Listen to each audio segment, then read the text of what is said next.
Hello mga kapango! Another day, another vlog! Maaga po palang nagising dyan si Tita An-An. Kasi po maglalaba sila. Tumulong na rin po si Mama. Si Tito JB naman po, didiskarte kapag walang school. Dahil maaga po sila mamang naglaba, maaga din po silang matapos. Siyempre, nagkape na po dyan sila Mama. Si Mama pa ba? Coffee is life. Dahil late po dyan nagising si Kelly. Late na rin po siyang nag-almusal. Hinanap niya nga po pala yung palaman na peanut butter. Pero naubos na po kasi. Buti na lang po may natirang condensed milk sa ref. Ayan na lang po ang pinalaman niya po sa tinapay.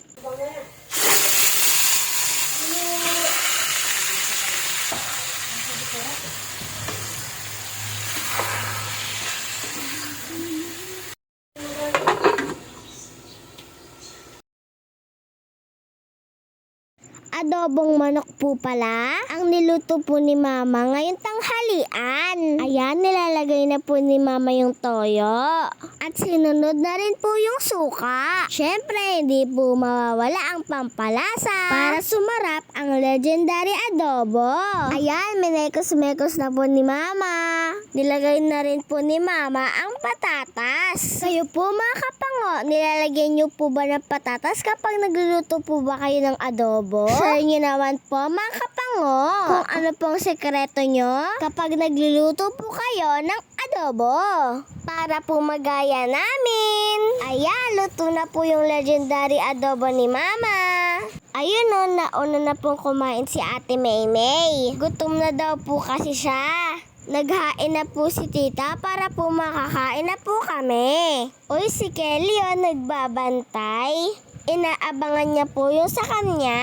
Uy, si Natnat, ang sarap ng kain. Kayo po mga kapango, ano tanghalian niyo po for today? Sabi daw po ni Mama, ubusin daw po namin yung pagkain namin. Siguradong magiging dragon na naman po yun kapag po may tira po kami. Lagi po niyang sinasabi, napakaswerte nyo. May nakakain kayo. Yung ibang bata dyan nagugutom. Kaya iniisip ko po, kapag naubos po namin yung pagkain namin, mabubusog din po ba kaya sila? Buti na lang po na ito yung mga nilabahan nila Mama. Umulan po kasi yung kinahapunan. Kahit pa paano napawi po yung init. Huwag niyo po kaming kalimutan i-follow at i-share. Salamat po sa panonood!